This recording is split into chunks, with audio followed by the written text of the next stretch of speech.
الرحمن الرحیم۔ آج ہم جس کتاب کا آپ کے سامنے انٹروڈکشن لے کر آئے ہیں وہ کتاب عام کتاب نہیں، بڑی خاص کتاب ہے۔ اگر ہم فارسی کے ادبی شاہکاروں کی طرف جائیں تو ہمیں 3 سے 4 کتابیں جو ان کی سب سے مقبول اور شہرت پذیر کتابیں ہیں، جن کا دنیا بھر میں ترجمہ ہوا اور جو دنیا بھر میں پڑھی جاتی ہیں، ان میں سے ایک کتاب کو ہم نے آج انٹروڈکشن کے لیے منتخب کیا ہے۔ اس سے پہلے ہم اسی 4 کتابوں میں سے ایک کتاب کا انٹروڈیوس کرا چکے ہیں۔ آج اس سے ہی ریلیٹڈ دوسری کتاب ہے جس کو دیوان حافظ کے نام سے یا دیوان حافظ شیرازی کے نام سے موسوم کیا جاتا ہے۔ حافظ صاحب 13ویں صدی کے بہت بڑے غزل گو ہیں اور انہوں نے ان کی کتاب دیوان حافظ شیرازی میں کم سے کم 500 کے لگ بھگ غزلیں موجود ہیں، اور اس کے علاوہ متعدد رباعیات اور قصائد پر مشتمل کتاب ہے۔ لیکن اس کتاب کو پڑھنے سے پہلے آپ کو یہ بات ذہن نشین رکھنی ہے کہ یہ کتاب آپ نے تب پڑھنی ہے جب اپنے آپ کو آپ سمجھتے ہیں کہ آپ کسی فقہ میں قید نہیں ہیں، کسی مذہب میں قید نہیں ہیں، اور کسی ایسے عقائد میں قید نہیں ہیں جو آپ کو نکلنے سے روکتا ہے۔ مطلب آپ ایک عقائد کی خول میں بند ہیں تو پھر یہ کتاب آپ نے بالکل نہیں پڑھنی، کیونکہ یہ کتاب عاشقوں کی کتاب ہے۔ اس کتاب میں ایسی چیزیں ہیں کہ جن پہ آپ فوراً ہی کفر کے فتوے لگا دیں گے اور شاید کتاب بند کر دیں، لیکن ڈیپ انسائڈ یہ کتاب کچھ اور بتاتی ہے۔ اس کے کچھ اور ترجمے ہیں، اس کے کچھ اور نظریات ہیں جن کو آپ نے ڈیپ انسائڈ جا کے ہی پڑھ سکتے ہیں اور سمجھ سکتے ہیں۔ اس میں ظاہری طور پہ شراب کی بات کی گئی ہے، لیکن یہ وہ شراب نہیں ہے کہ جس سے حرام گردانا گیا ہے۔ یہ روحانیت کی شراب ہے جسے شراب طہورہ کے نام سے موسوم کیا جاتا ہے۔ اس کتاب کو پڑھنے کے بعد آپ کے حالات، آپ کے عقائد، آپ کے نظریات کافی حد تک بدل جاتے ہیں۔ 1300 صدی عیسوی میں یہ کتاب دیوان حافظ شیرازی لکھی گئی، جس کو بعد میں 1771 میں ولیم جونز نے انگلش میں ترجمہ کیا، اور اس کے بعد یہ انگریزوں میں پھیلتی چلی گئی۔ انگریزوں کے بہت بڑے بڑے شاعروں نے اس کتاب سے مستفید ہوئی ہیں اور اس کے بعد انہوں نے اپنی چیزیں لکھی ہیں۔ انہوں نے ان کو دیوان حافظ شیرازی میں حافظ صاحب کو شاعروں کا شاعر لکھا ہے۔ مولانا جامی ان کے بارے میں لکھتے ہیں کہ اگر تم مرد ہے اور تمہیں صوفیزم پسند ہے تو یہ تمہارے لیے ایک نفع بخش کتاب ہو سکتی ہے۔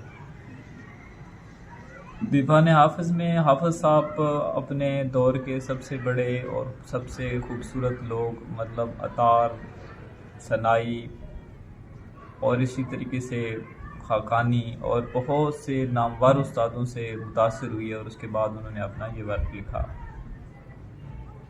اس کے علاوہ سب سے دلچسپ بات جو اس کتاب کے بارے میں موجود ہے کہ اس سے ہمیشہ فعال نکالے گئے۔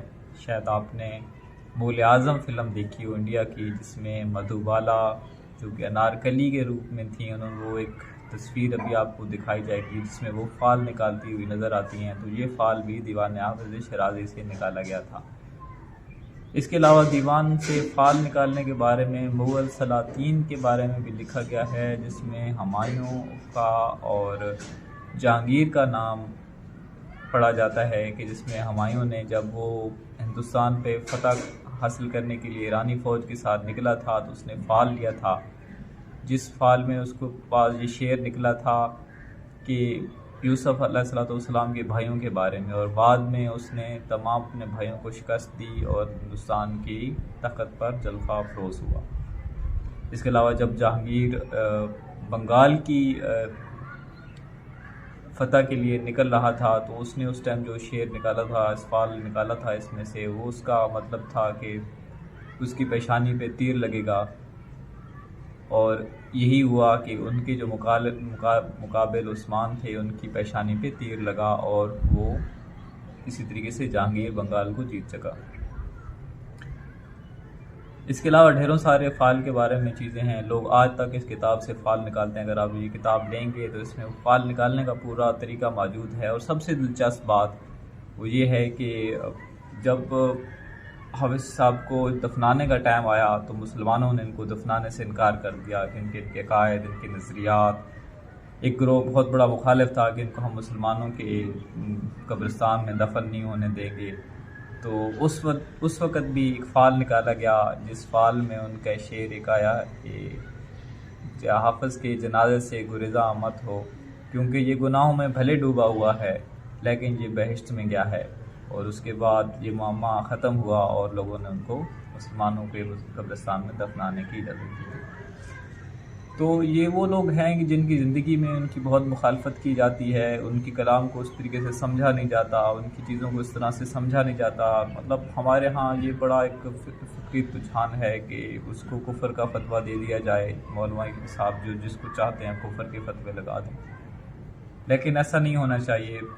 आपको उनके नज़रियात को पूरी तरीके से पढ़ना चाहिए और किसी चीज़ को सुनी सुनाई के तौर पे आपने चीज़ों को आगे नहीं बढ़ाना और उस पर कोई फतवा सादर नहीं करना। और अब जो आज तक होता चला आ रहा है, मेरे ख्याल में ये सबसे गलत बात है, जो आपके फ़िक्री रुझान को रोकती है, जो आपकी तजस्सुस को रोकती है, जो आपके शौक़ को रोकती है। उस चीज़ से आपको मना किया जाता है, जिसकी वजह से आपकी ज़हनी बढ़ोतरी नहीं हो सकती, नशो-नुमा नहीं हो सकती।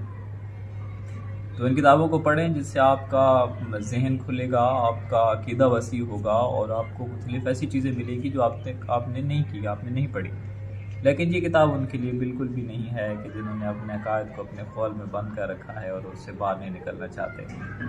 तो ये फ़ारसी अदब का एक शाहकार किताब है कि तो हाफिज़ साहब के बारे में कहना मैं समझता हूँ कोई मामूली बात नहीं है, ये मामूली किताब नहीं है। ये किताब आप उस वक़्त पढ़ सकते हैं कि जब आपका जिगर खून हो और आपको दुनिया के तल्ख़ हालात से गुज़र रहे हों, और उस वक़्त ये किताब पढ़ें तो आपको फिर इस किताब की अहमियत का पता चलेगा, वरना इसकी वरगर्दानी आपको कोई फ़ायदा नहीं दे सकती। जिस तरीके से हाफिज़ साहब के एक शेर का तर्जमा है, वो कहते हैं कि अगर तू तंगदस्त है तो ऐश और मस्ती में लग जा। क्योंकि ये वो चीज़ है कि जो फ़कीर को भी कारु में बना देती है। इसके अलावा शिराज़ी साहब के मुख्तलिफ शेरों के बड़े अच्छे, बड़े खूबसूरत तर्जमे हैं। एक शेर में वो कहते हैं कि अगर तूने औलिया अल्लाह को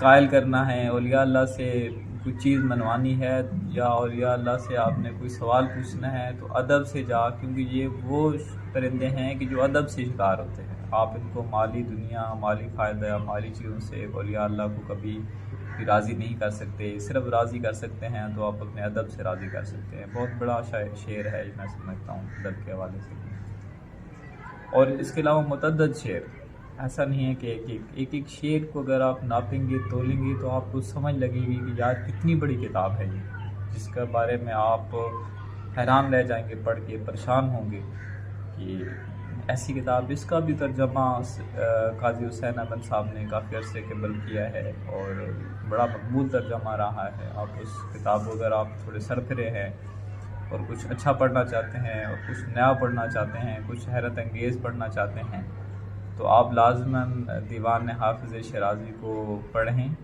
और इस पे हमें अपनी राय से आगाह करें। इसके बारे में कोई कमेंट्स है, कुछ आप पूछना चाह रहे हैं तो ज़रूर आप मुझे कांटेक्ट कर सकते हैं। मैं आपके लिए बिल्कुल जो आप सवाल करेंगे उसका जवाब देने की भरपूर कोशिश करूँगा। मैं ख़ुद एक से दो दफ़ा इसको पढ़ चुका हूँ और वक्तन इससे मैं मुस्तफ़ीद होता रहता हूँ। जब भी दिल आपका उदास हो, जब भी आपको किसी कठिन हालात से गुज़रना पड़े, तो ये गज़लें, हाफिज़ साहब की गज़लें आपको समझें कि आपको एक नया जोश देती हैं, एक नया जज्बा अता करती हैं, जिससे आप फिर से उठ खड़े होते हैं और आप फिर से हालात से निकलने के कायल हो चुके होते हैं। तो ज़रूर इस किताब का मुताला करें और हमारे चैनल को वॉच करते रहें, हमारे चैनल को सब्सक्राइब करते रहें और मैं मज़ीद किताबों और चीज़ों को लेकर आऊँगा। लेकिन ये वो चीज़ें होंगी कि जो आपके वहमो गुमान में भी नहीं होंगी। बहुत बड़ी चीज़ें हैं ये, बहुत लाजवाब चीज़ें हैं ये, ज़िंदगी चेंज करने वाली बुक्स हैं ये। تو ان کتابوں کو ایسے نہیں لینا ایز اے